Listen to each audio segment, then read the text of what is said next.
Hello third classes में आप सभी का हार्दिक स्वागत है, अभिनंदन। आज हम हमारा जो इवनिंग सेशन का जो एक विषय चल रहा है वो है ज्योग्राफी, भूगोल। उसमें हम संपूर्ण ज्योग्राफी को शामिल कर रहे हैं। सुबह का सेशन हम इतिहास में ले रहे हैं, एक क्लास इतिहास का ले रहे हैं, और शाम के सेशन में हम ज्योग्राफी का लेते हैं। अब ज्योग्राफी का मैं कहां से शुरू किया था, वो पहले वाले चैप्टर के अंदर पहले वाला जो वीडियो है उसमें देख लीजिए। उसमें मैंने एक ज्योग्राफी की प्रस्तावना के रूप में आपके सामने प्रस्तुत किया है कि किस तरह से मैं ज्योग्राफी का अध्ययन आप लोगों को कराने वाला, किस तरह से अन्य जो पढ़ा रहे हैं, दूसरे जो लोग पढ़ा रहे हैं यूट्यूब चैनल पे, उनसे हट करके मैं कुछ आपको पढ़ाने वाला हूँ। अच्छा उनका भी है, अच्छा ये भी मैं आशा करता हूँ ये भी अच्छा होगा, सबका अच्छा है, लेकिन तरीका चेंज किया जाता है। चेंज करने से क्या है कि उसमें लोगों को समझ में आने का जो एक आसान से आसान तरीका ढूंढा जाता है, ताकि ज्योग्राफी आसानी से समझ में आ जाए, किसी भी प्रकार की कठिनाई या चुनौतियों का सामना नहीं करना। अभी हम लेके आए हैं ज्योग्राफी का प्रारंभिक पार्ट, जहां से जिस क्षेत्र से ज्योग्राफी शब्द की उत्पत्ति हुई है वो इस पृथ्वी के लिए हुई है, भूगोल के लिए हुई है। उससे पहले हम अध्ययन करेंगे। इस पृथ्वी की उत्पत्ति तो बाद में हुई थी, लेकिन उससे पहले उत्पत्ति हुई थी ब्रह्मांड की उत्पत्ति हुई थी। ब्रह्मांड की उत्पत्ति कब हुई थी वो हम करेंगे। अभी जो सेशन चलने वाला है वो फाउंडेशन क्लास का चलने वाला है। जो बच्चे अपना फाउंडेशन, अपनी नींव मजबूत करना चाहते हैं, उनके लिए ये सेशन बहुत महत्वपूर्ण होने वाला है। समय समय पर साथ साथ पढ़ते रहिए, प्रत्येक वीडियो को प्रारंभ से अंत तक देखते रहिए, ताकि आपको समझने में किसी भी प्रकार की कोई कठिनाई का सामना नहीं करना। अभी हम ज्योग्राफी को जो अध्ययन करने वाले हैं उसका हम अध्ययन करेंगे आज से 13.7 अरब वर्ष पूर्व, यानी कि इस सेशन के अंदर हम ज्योग्राफिकल यानी भूगर्भिक समय सारणी है उसका हम पोस्टमार्टम करेंगे। उसको हम अलग अलग अध्ययन करेंगे, किसकी कब उत्पत्ति हुई थी, कौन सी प्रक्रिया के अधीन हुई थी, किस प्रकार से ये समय गुजरा था, उसमें कितना समय लगा था, वो पूरा का पूरा अध्ययन हम इस सेशन में करने वाले हैं। उसके बाद अगला जो सेशन होगा वो छोटा सेशन होगा, उसके अंदर में भूगर्भिक समय सारणी है उसको इस बोर्ड के अंदर दर्शाऊंगा और अलग अलग पार्टों में दर्शाऊंगा और अलग अलग समझाऊंगा कि जो हमने पहले पढ़ा था उसको हम सारणीबद्ध कैसे कर सकते हैं। उसका हम अध्ययन अगले वाले सेशन में करेंगे। यहाँ पे मैं भूगर्भिक समय सारणी का पोस्टमार्टम करके तोड़ करके आपके सामने बोर्ड के ऊपर लिखा है। अब हम अलग अलग करेंगे। अब कैसे करेंगे वो समय, ये पूरा का पूरा है वो समय अंतराल, मतलब जैसे जैसे समय बीतता गया वैसे वैसे ये चीजें होती गई, इस प्रकार की उत्पत्तियां होती गई और वर्तमान का स्वरूप एक समय में सामने आ गया।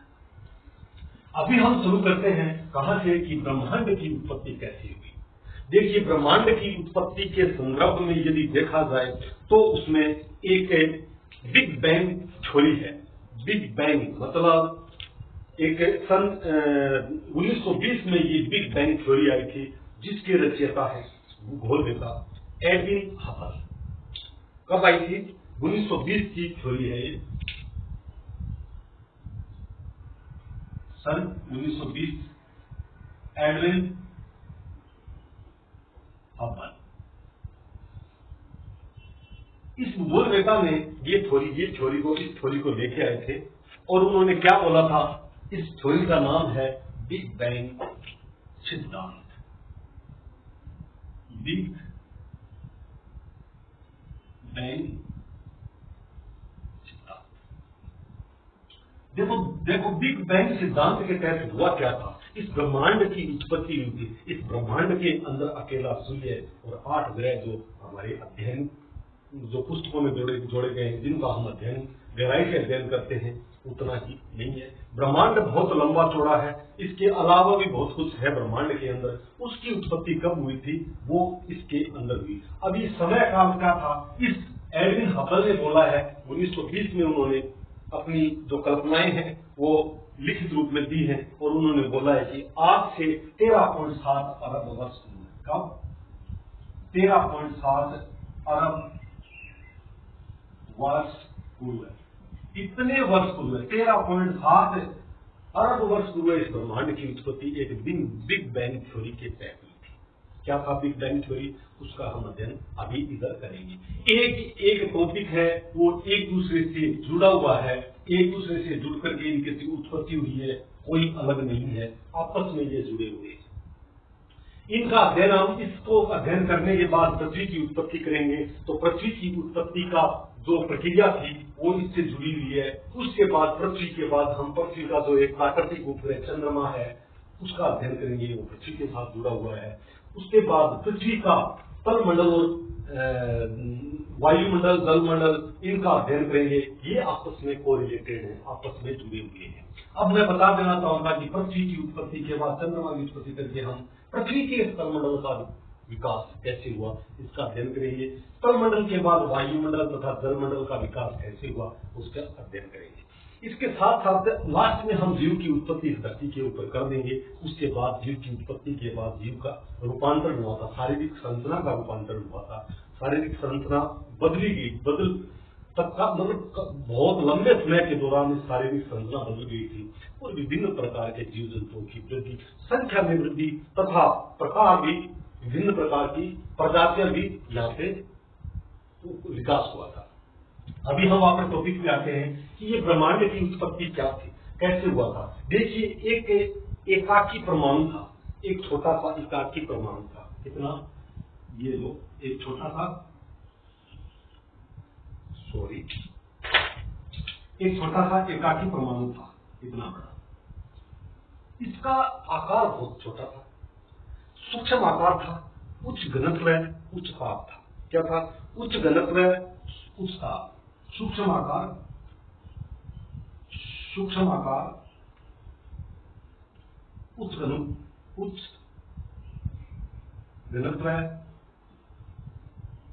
उच्च ताप, उच्च घनत्व। इस जो ये एकाकी परमाणु था, इसकी ये विशेषता थी कि सूक्ष्म आकार का, छोटा सा आकार था, उसका जो घनत्व था वो बहुत ज्यादा था और तापमान उच्च था, बहुत ज्यादा तापमान था। उसी समय, उसी मतलब कालांतर में, कब? जब आज से 13.7 अरब वर्ष पूर्व हुआ क्या था? इसके अंदर एक ब्लास्ट हुआ था। क्या हुआ था? इसके अंदर एक ब्लास्ट हुआ था, ऐसे एक ब्लास्ट हुआ था, विस्फोट। इस सूक्ष्म क्या है? एकाकी परमाणु, एकाकी परमाणु। इस परमाणु के अंदर स्वतः ही एक बहुत बड़ा ब्लास्ट हुआ, बहुत बड़ा ब्लास्ट हुआ, विस्फोट हुआ था।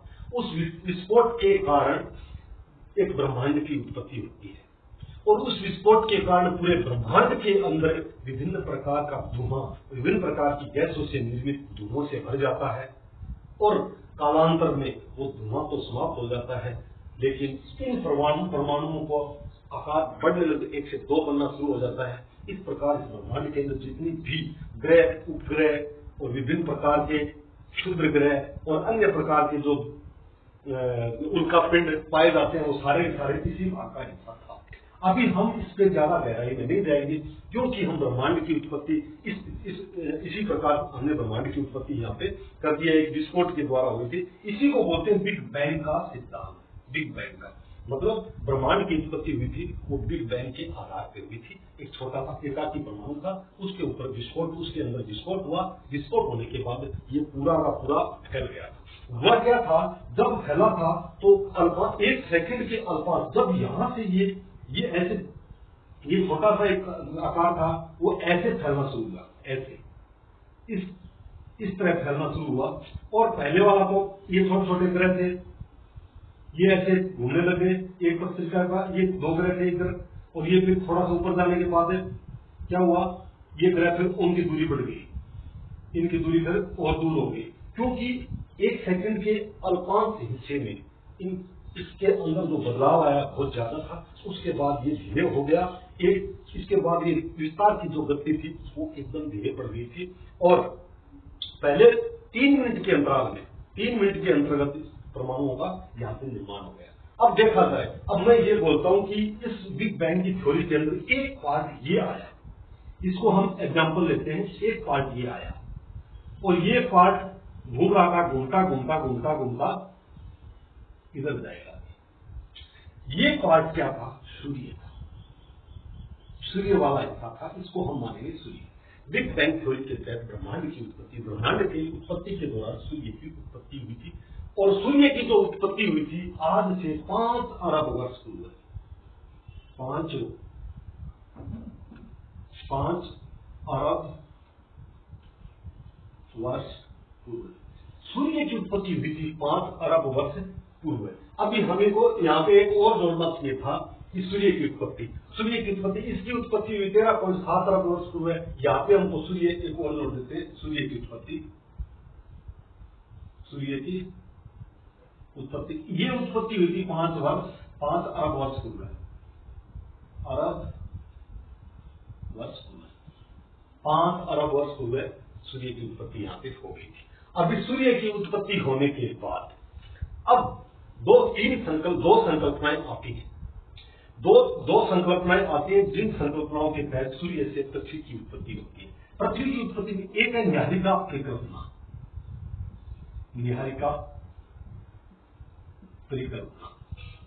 ये बोलती है कि सूर्य के चारों ओर बादल बने हुए थे और कालांतर में सूर्य जो युवावस्था में था तो उन बादलों से पृथ्वी की उत्पत्ति हो गई थी और सूर्य के चारों ओर चक्कर ये लगाना प्रारंभ कर दिया और अपने अक्ष पर घूमना भी शुरू कर दिया गया था। ये परिकल्पना थी, ये पुरानी परिकल्पना थी। लेकिन आधुनिक परिकल्पना क्या थी? आधुनिक परिकल्पना के तहत आता था द्वैतारक सिद्धांत। ये द्वैतारक सिद्धांत क्या था? द्वैतारक सिद्धांत क्या था कि वैज्ञानिकों ने माना था कि दो वैज्ञानिक थे, एक थे जेम्स जीन्स और एक था हेरोल्ड जेफरी। जेम्स जीन्स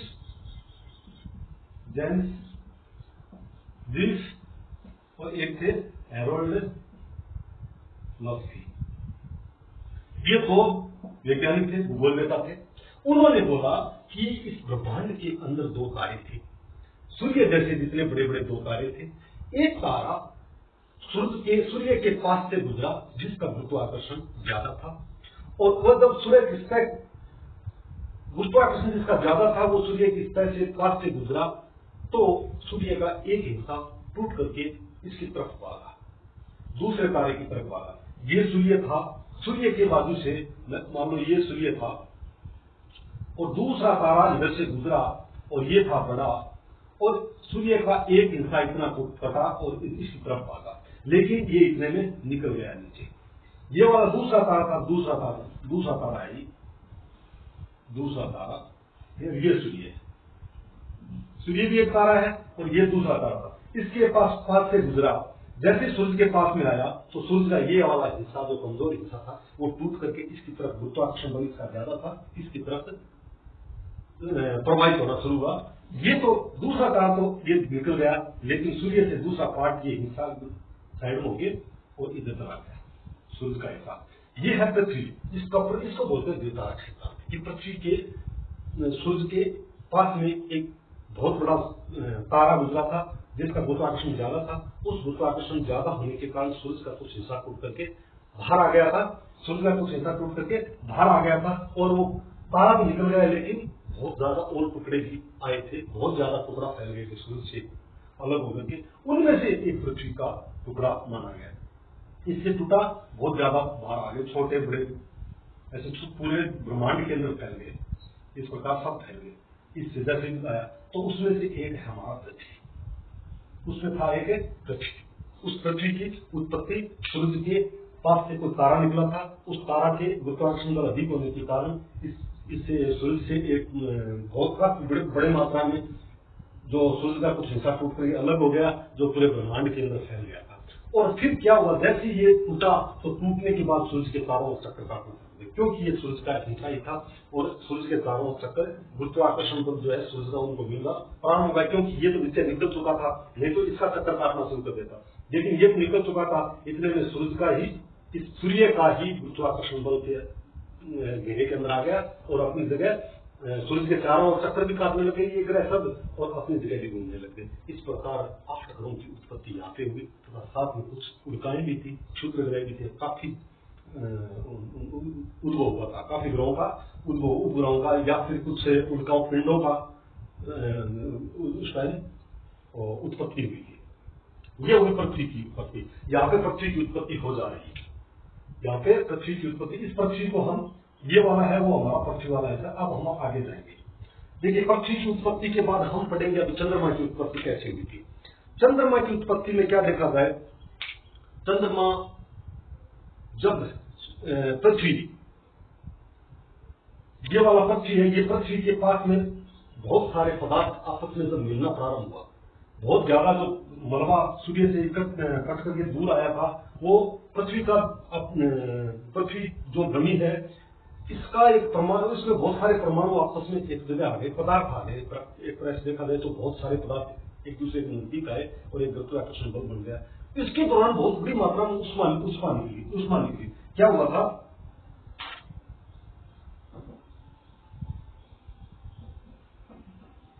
अभी हम पृथ्वी से चंद्रमा की उत्पत्ति करने वाले हैं। हुआ क्या था कि इससे जो निकला था तो बहुत सारे पदार्थ थे ऐसे ब्रह्मांड में घूम रहे थे, ऐसे घूम रहे थे और ये घूमते घूमते और इनका सभी का एक गुरुत्वाकर्षण बल बन के और ये इकट्ठे हो गए, ये सारे आपस में चिपक गए। जैसे विभिन्न प्रकार के पदार्थ आपस में चिपके तो यहाँ का जो क्षेत्र है इस क्षेत्र का उष्मा यानी तापमान बढ़ गया, तापमान उच्च हो गया, इस क्षेत्र का तापमान बहुत ज्यादा ऊंचा हो गया। तो ये वाला क्षेत्र जो पहले ठोस अवस्था में था ये पिघल गया, ये पिघलना और पिघल गया, गल गया, पिघलना गलना, इस प्रकार ये होने लगा। और ये पृथ्वी अपने अक्ष पे घूम रही थी, अपने अक्ष पे तो घूम ही रही थी, साथ साथ में सूर्य का भी चक्कर काट रही थी। अब हम सूर्य वाला को साइड में रख देते हैं क्योंकि सूर्य के चारों ओर अभी चक्कर काट रही है पृथ्वी, इसको तो हम साइड में रख देते हैं। अब हम आते हैं चंद्रमा की उत्पत्ति कैसे हुई। ये क्षेत्र, ये वाला क्षेत्र जो आपस में पदार्थ मिले थे, इन पदार्थों के मिलने से जो बहुत बड़ी मात्रा में उष्मा निकली उससे वो पदार्थ पूरा पिघल गया और पृथ्वी अपने अक्ष पे घूम रही थी। इनके अंदर जो उच्च घनत्व वाले पदार्थ थे वो तो बीच में चले गए, जैसे लोहा और निकल, वो तो चला गया बीच में, और जो कम घनत्व वाले पदार्थ थे वो रह गए बाहर। इसके बाद क्या हुआ कि उच्च घनत्व वाला था, ये है उच्च घनत्व वाला तो अंदर रह गया पूरा और निम्न घनत्व वाला बाहर आ गया। यानी एक ही, दो ही घनत्व नहीं थे, काफी मात्रा में, बहुत बड़ी मात्रा में पदार्थ थे, बहुत बड़ी मात्रा में धातुएं थी। तो जो उच्च घनत्व वाली धातुएं थी वो अंदर आ गई और निम्न घनत्व वाली धातुएं ऊपर एक दूसरे की ऊपर प्राप्त बनना शुरू हो गया। जब पृथ्वी ऐसे घूम रही थी, घूमते घूमते पृथ्वी का रूप ऐसे हो गया, इस प्रकार से, क्योंकि पिघल रही थी पृथ्वी, पिघल रही थी, अपनी आकृति को खो दिया था, पिघली हुई अवस्था में आकृति को खो दिया था। यहाँ पे किसी भी प्रकार का जल नहीं था उसका, इस प्रकार की आकृति हो गई। जब ये अपने अक्ष से घूमती गई, लास्ट अंत में जब एक समय ऐसा आया पृथ्वी तो ऐसे रह गई और उससे एक हिस्सा ऐसे टूट करके अलग चला गया, वो है चंद्रमा, इसको बोलते हैं चंद्रमा। ये पूरी की पूरी प्रक्रिया को विभेदन प्रक्रिया बोलते हैं। विभेदन का मतलब होता है जब पृथ्वी अपने अक्ष से घूम रही है और उसके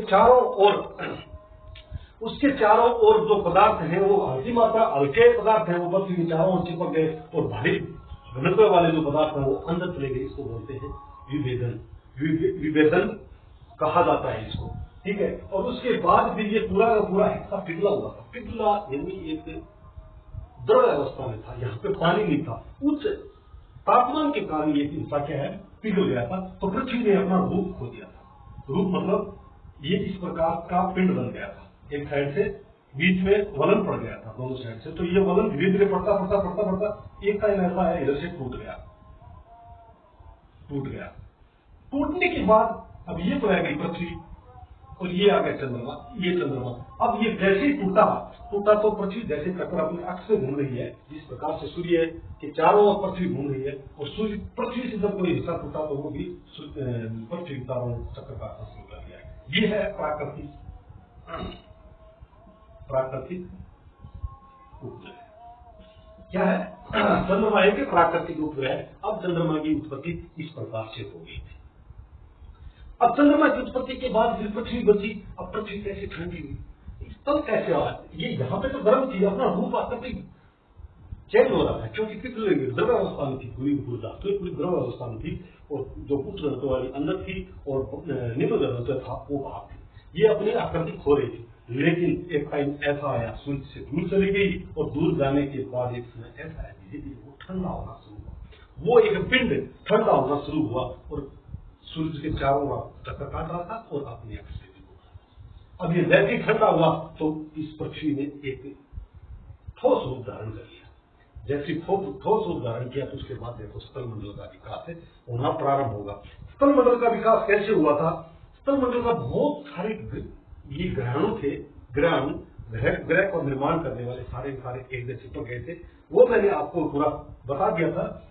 और विभेदन की प्रक्रिया हुई थी, विभेदन की प्रक्रिया के दौरान ये जो पहले तो ये गला था, गलने के बाद ये ठोस अवस्था में आया, ठोस अवस्था में आने के साथ ये स्थल यानी स्थल बन गया था, ठोस बन गया। ठोस अवस्था में क्या हो गया, पृथ्वी का स्थल बन गया, स्थल मंडल, स्थल आ गया, सिर्फ स्थल आया है, पानी इधर अभी भी उत्पत्ति नहीं हुई थी, और गैसों की वायु की उत्पत्ति यहाँ पे अभी तक नहीं हुई, सिर्फ एक ठोस अवस्था आई है, और एक बहुत बड़ा पिंड का निर्माण हो चुका है, और वो पिंड सूर्य के चारों चक्कर काट रहा है और अपने अक्ष पे भी घूम रहा है।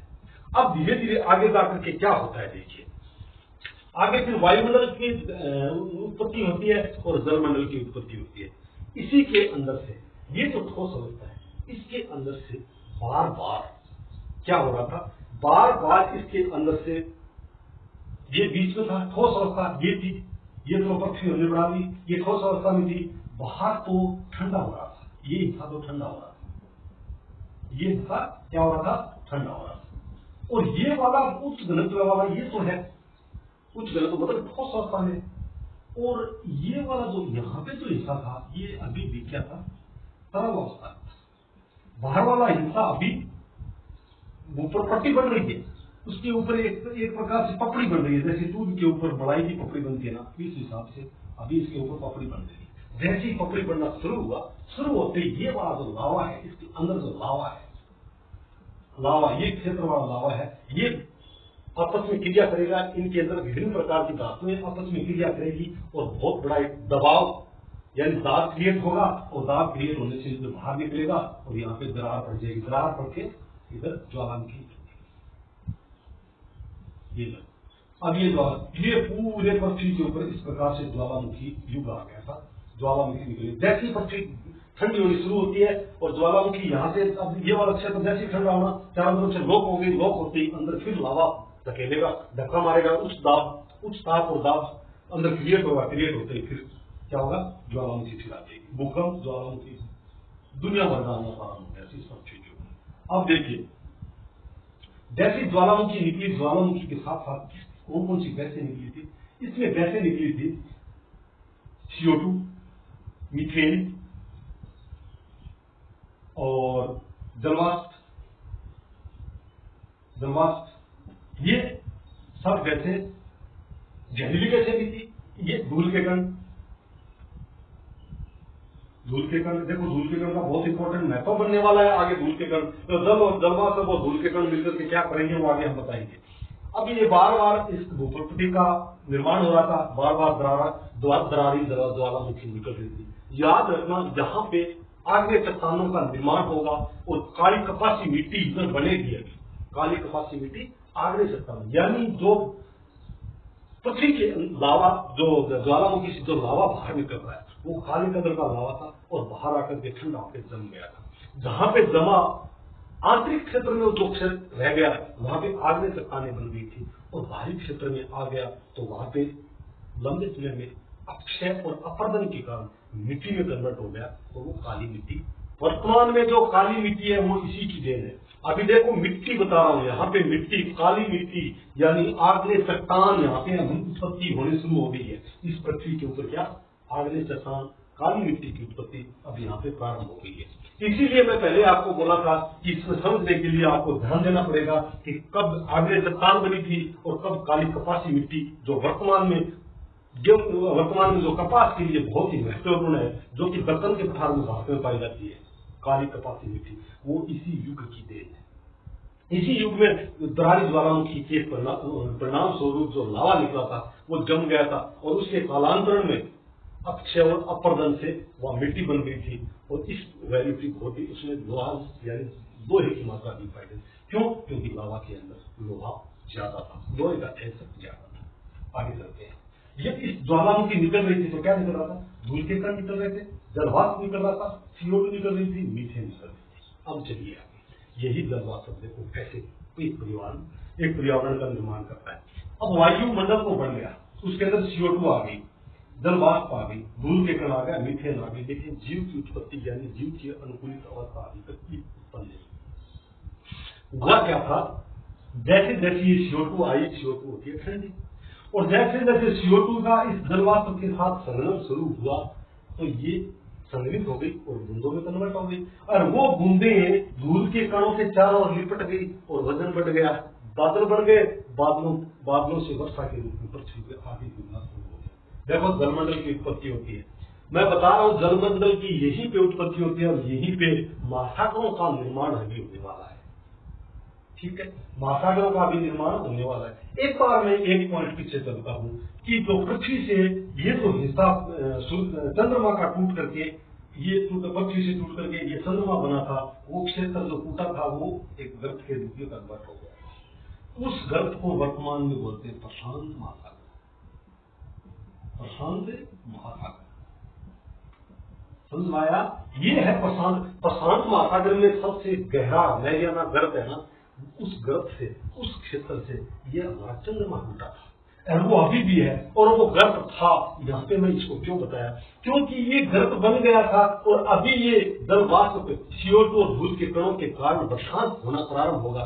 ये वाला जो गर्त है वो भरेगा और महासागरों की उत्पत्ति होगी। समझ आया?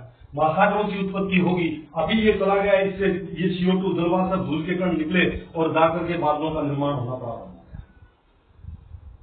बादलों का निर्माण पृथ्वी के चारों ओर प्रारंभ हो गया। ये फिर बरसना प्रारंभ हुआ पृथ्वी के। क्यों बरसना प्रारंभ हुआ? क्योंकि जलवाष्प थी उसमें और CO2 थी और धूल के कण थे। CO2 ठंडा होता है, CO2 ठंडा होने के कारण ये जलवाष्प जल की बूंदों के रूप में कन्वर्ट हुआ, बदली और धूल के कणों के चारों ओर निपट गई। साधन क्रिया जिसमें वर्तमान में हम पढ़ते हैं कि बादलों से बरसात कैसे होती है, धूल के कणों के कारण होती है, वही प्रक्रिया पहले हुई थी। इसमें क्या हुआ? अब धूल के कणों के कारण इसमें बरसात होना प्रारंभ हुआ और यहाँ पे पृथ्वी के ऊपर जल आ गया। वही टॉपिक है आज वायुमंडल और जलमंडल। मैंने वायुमंडल तो पृथ्वी के इसके ज्वालामुखी उद्गार के कारण ये जहरीली गैस से निकली थी और ये वायुमंडल का निर्माण हुआ था, लेकिन अभी भी जीवों की उत्पत्ति अभी भी नहीं। ऑक्सीजन कैसे आएगा इसकी भी हम आगे अध्ययन करेंगे। जब ये ज्वालामुखी उद्गार हो रहा था तो उसमें ऑक्सीजन बहुत ही कम था। इसको बोलते हैं गैस उत्सर्जन क्रिया। क्या बोलते हैं? गैस उत्सर्जन क्रिया। ये गैस उत्सर्जन क्रिया हो रही थी। अभी आगे जाकर के क्या हुआ?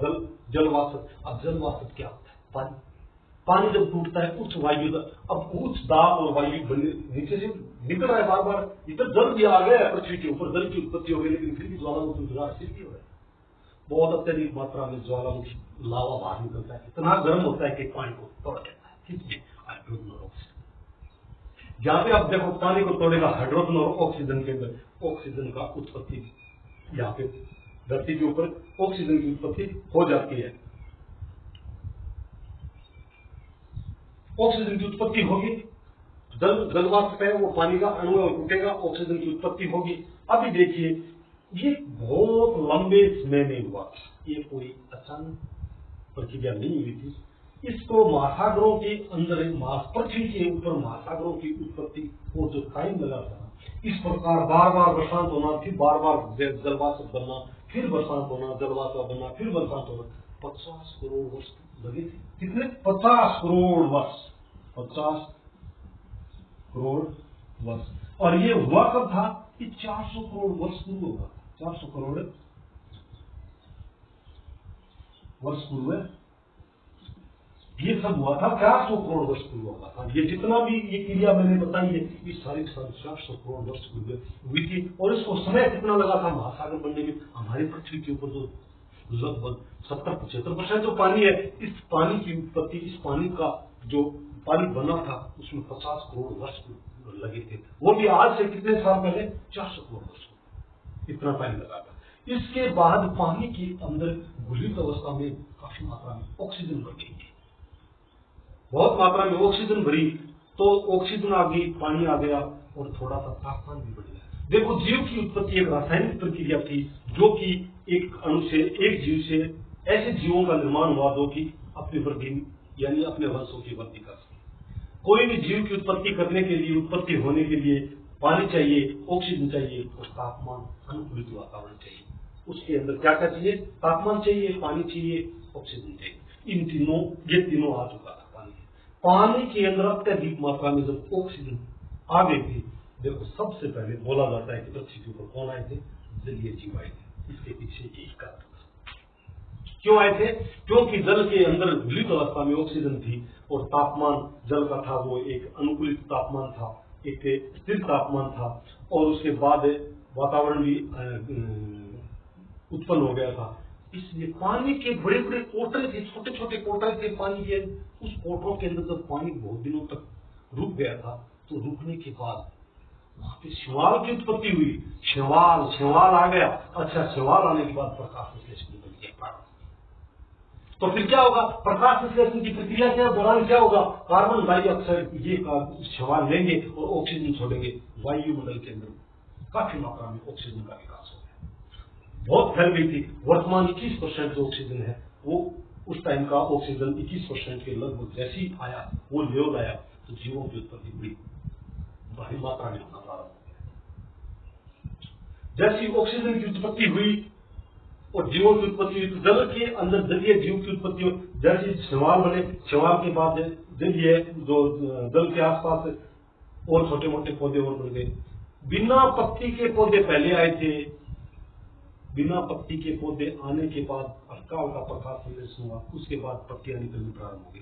पत्तियों से पौधा भोजन बनाने लग गया। उस भोजन प्रक्रिया के दौरान, इस क्रिया के दौरान ऑक्सीजन छोड़ने लग गया, काफी मात्रा में ऑक्सीजन आ गई। धीरे धीरे उन कोटरों के अंदर रीढ़ विहीन जीव जंतुओं की उत्पत्ति हुई। रीढ़ विहीन जीव आ गया था, उनके अंदर रीढ़ की हड्डी नहीं थी और ऐसे ऐसे हिलने लग गया।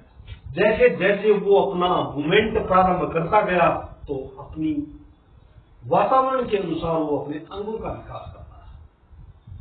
इस प्रकार पृथ्वी के ऊपर इस तरह से वायुमंडल का निर्माण हुआ। फिर जल आया, जल के बाद फिर ऑक्सीजन में वृद्धि हुई। ऑक्सीजन के बाद जैसी ऑक्सीजन आया, जैसी निश्चित तापमान एक स्थिर हुआ, और जैसे ही पानी आया, तो छोटे छोटे पौधों की उत्पत्ति हुई। जैसी पौधों की उत्पत्ति हुई, तो ऑक्सीजन की मात्रा बढ़ने लगी, कार्बन डाइऑक्साइड की मात्रा कम होने लगी। जहां पे कार्बन डाइऑक्साइड की मात्रा अधिक होगी, वहां से जीवों की उत्पत्ति नहीं होगी। जीवों की उत्पत्ति होगी न पेड़ पौधों की उत्पत्ति होगी। कार्बन डाइऑक्साइड तो बहुत ही कम मात्रा।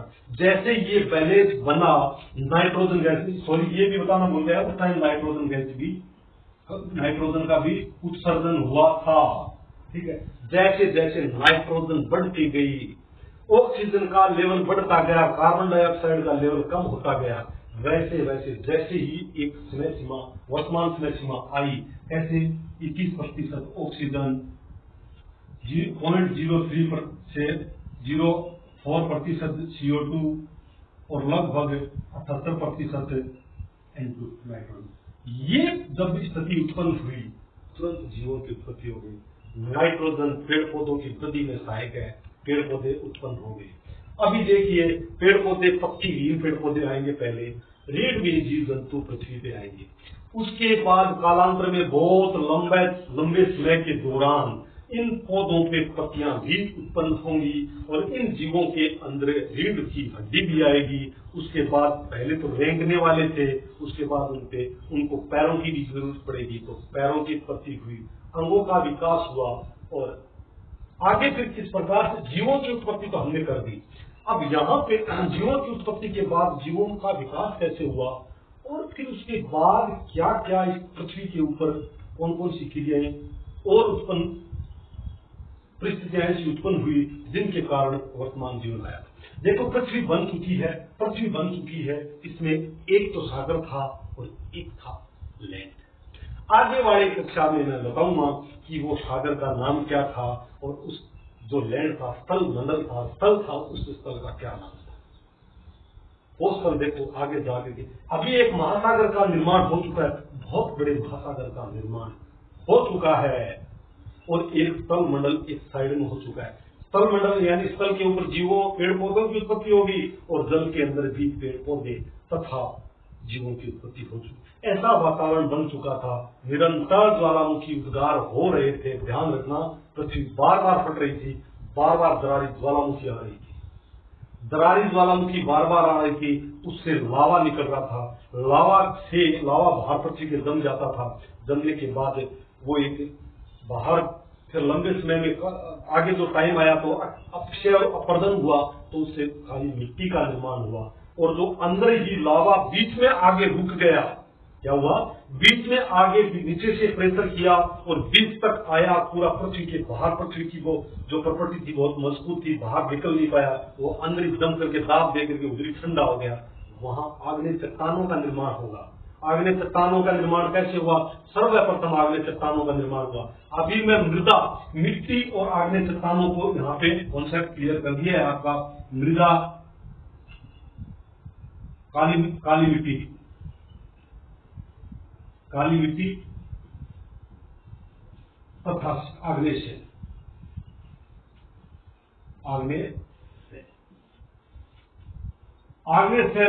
काली मिट्टी तो बनी है अक्षय और अपर्दन के बाद में होगा, इसका तो बाद में बनेगी ये मिट्टी। ये आग्नेय चट्टान आई, आग्नेय चट्टान भारतीय क्षेत्र में आ गई जहां पे ज्वालामुखी उद्गार हुआ और प्राकृतिक जो चपेटें लगी, प्रकृति की जो मार दे दी, तो ये आग्नेय चट्टानें टूट के काली मिट्टी में कन्वर्ट हो गई थी। तो उससे काली मिट्टी का निर्माण हुआ, लेकिन पहले आग्नेय चट्टान हुआ था। लेकिन आग्नेय चट्टान था, हाँ भाई देखो, आग्नेय चट्टान जो पृथ्वी के अंदर रह गई, बाहर नहीं निकल पाई, ज्वालामुखी का उद्गार पूरा बाहर नहीं निकल पाया, वो अंदर ही रह गया, वो प्रकृति की मार को नहीं झेला, वो अंदर शांत हो गया, वो आग्नेय चट्टान। वहां पे आग्नेय चट्टान पाई जाती है। अब आगे वाले सेशन में हम पढ़ेंगे, चट्टानों का भी अध्ययन करेंगे। पृथ्वी के ऊपर जीवों की उत्पत्ति तो हमने कर दी, पेड़ पौधों की उत्पत्ति हमने कर दी, लेकिन अभी आगे हम जीवों की और पेड़ पौधों का विकास पढ़ेंगे। आगे कब कब विकास हुआ, ये किस चीज से, अवस्थाओं से गुजरा, चाहे पेड़ पौधे हो चाहे जीव जंतु हो, दोनों के दोनों किस अवस्था से गुजरे थे और उसके बाद कालांतर में और आज हम इस अवस्था में खड़े हैं। हमारा जो पूरे शरीर का जो निर्माण हुआ था वो बहुत ही लंबे समय की प्रक्रिया थी, उसका अध्ययन हम आगे वाले क्षेत्र में करेंगे। यहाँ पे मैंने ब्रह्मांड की उत्पत्ति कर दी, सूर्य की उत्पत्ति कर दी, पृथ्वी की उत्पत्ति कर दी, चंद्रमा की उत्पत्ति कर दी और उसके बाद स्थल मंडल, जल मंडल, वायुमंडल और जीवों की उत्पत्ति पूर्ण रूप से कर दी है। उसके बाद किस प्रकार से एक भूखंड और एक महासागर के ऊपर तैर रहा है और किस प्रकार से उसके टुकड़े हो रहे हैं और टुकड़े होने के बाद किस प्रकार से 7 महाद्वीपों में कन्वर्ट होगा, बदलेगा, वो महाद्वीपों में बदलेगा, किस प्रकार से कई प्रकार के महासागरों का निर्माण होगा, महासागर विभाजित हो जाएंगे, वो आगे वाले चैप्टर में पढ़ेंगे। लेकिन उससे पहले मैं बता देता हूँ कि वीडियो को शुरू से अंत तक जरूर देखिएगा, तभी ये समझ में आएगा, अदरवाइज समझ में आने वाला है नहीं। अंत तक देखिए और साथ में सब्सक्राइब कीजिए और साथ में लाइक का बटन दबा दीजिए और साथ में सब्सक्राइब के साइड में जो एक घंटी लगी है उसका बेल आइकॉन भी दबा दीजिए, ताकि आपको मेरा वीडियो जैसे ही अपलोड करूँ आपके पास संदेश पहुंच जाए और आप तुरंत उसको देख पाओ। साथ में अपने दोस्तों के साथ शेयर भी कीजिए। अच्छी क्लास लेके आऊंगा, डे बाय डे मैं सुधार कर रहा हूँ और सुधार करूंगा और आप लोगों के लिए फायदा है और आप लोगों के कॉन्सेप्ट क्लियर करने के लिए इस मंच पे ये आपके लिए बहुत इंपॉर्टेंट हो रहा है। इसमें क्या कि आपका फाउंडेशन तैयार होगा। बस अभी अब मैं यहीं पे इस क्लास को विराम देना चाहता हूँ। जय हिंद, जय भारत।